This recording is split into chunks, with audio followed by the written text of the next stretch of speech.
Guys, ഇന്ന് നമ്മൾ നോക്കാൻ പോകുന്നത് വളരെ ഈസി ആയിട്ട് ഉണ്ടാക്കാൻ പറ്റിയിട്ടുള്ള നാരങ്ങ അച്ചാർ റെസിപ്പിയാണ്. ആദ്യം തന്നെ നമുക്ക് നമ്മുടെ നാരങ്ങ ചെറുതായിട്ട് അരിഞ്ഞ് ഇതിലേക്ക് ഉപ്പിട്ട് നല്ലപോലെ മിക്സ് ചെയ്ത് മാറ്റി വെക്കുക. അതിനുശേഷം ഒരു ഉരുളി വെച്ച് ഇതിലേക്ക് നമ്മുടെ നല്ലെണ്ണ ഒഴിച്ചു കൊടുക്കണം. ആൻഡ് ഇതെന്റെ ചേച്ചി ഉണ്ടാക്കുന്ന റെസിപ്പിയാണ്. ആളുടെ പേര് സുജ എന്നാണ്. സോ ഇത് സുജ സ്പെഷ്യൽ നാരങ്ങ അച്ചാർ റെസിപ്പിയാണ് കേട്ടോ. എന്റെ പെണ്ണുകാണൽ ചടങ്ങിൽ എന്ന ആൾ ഉണ്ടാക്കിയ അച്ചാറാണ് ഇത്. സോ നമ്മൾ നല്ലെണ്ണ ഒഴിച്ച് നല്ലപോലെ ചൂടായതിനു ശേഷം ഇതിലേക്ക് നമ്മുടെ കടുക് ഇട്ട് കൊടുക്കുക. ഇതിന് പ്രത്യേകിച്ച് കണക്കോ കാര്യങ്ങളൊന്നുമില്ല.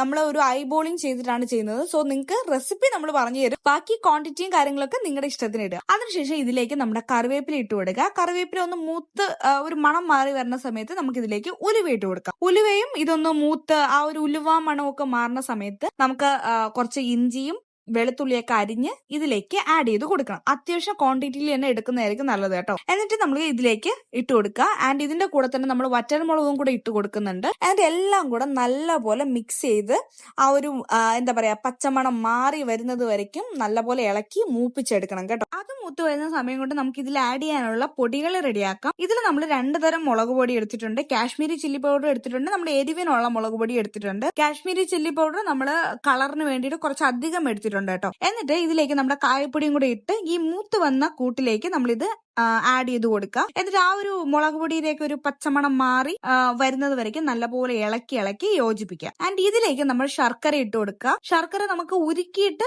വേണമെങ്കിൽ ആഡ് ചെയ്ത് കൊടുക്കാം, അല്ലാതെ ആഡ് ചെയ്ത് കൊടുക്കാം. നമ്മളിതിപ്പോ അങ്ങനെ ആഡ് ചെയ്തിട്ടില്ല. കാരണം നാരങ്ങയിൽ ഓൾറെഡി നമ്മൾ ഉപ്പ് പുരട്ടി വെച്ചിരുന്നതുകൊണ്ട് കുറച്ച് വെള്ളം ഇറങ്ങിയിട്ടുണ്ട്.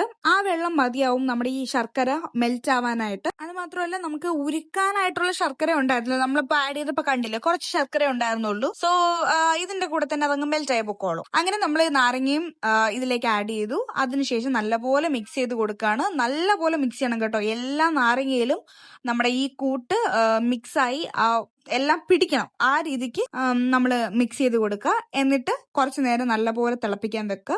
അത് നല്ലപോലെ ഒന്ന് തിളച്ച് വന്നതിന് ശേഷം നമ്മൾ ടേസ്റ്റ് നോക്കുക. ഉപ്പോ പുളിയോ എന്തെങ്കിലും മധുരോ എന്തെങ്കിലും കുറവുണ്ടോ എന്ന് നോക്കുക. മധുരം കുറവുണ്ടെങ്കിൽ ശർക്കര ആഡ് ചെയ്ത് കൊടുക്കുക. പുളി കുറവുണ്ടെങ്കിൽ വിനാഗിരി ആഡ് ചെയ്ത് കൊടുക്കുക. നമുക്ക് കുറച്ച് പുളി കുറവുണ്ടായിരുന്നു, അതുകൊണ്ട് വളരെ കുറച്ച് വിനാഗിരി ആഡ് ചെയ്ത് മിക്സ് ചെയ്തെടുത്തു. എന്നിട്ട് നമ്മൾ തിളപ്പിക്കാൻ വെച്ചില്ല, ജസ്റ്റ് ഒന്ന് മിക്സ് ചെയ്ത് എടുത്തു കഴിഞ്ഞു. സോ ഇത്രേ ഉണ്ടായിരുന്നുള്ളൂ നമ്മുടെ നാരങ്ങ അച്ചാർ റെസിപ്പി. നിങ്ങൾക്ക് വീഡിയോ ഇഷ്ടപ്പെട്ടെങ്കിൽ ലൈക്ക്, ഷെയർ, സബ്സ്ക്രൈബ് ചെയ്യാനും മറക്കണ്ട. അപ്പൊ അത്രേ ഉള്ളൂ. അടുത്ത വീഡിയോയിൽ കാണുന്നവരേക്കും ബൈ ബൈ.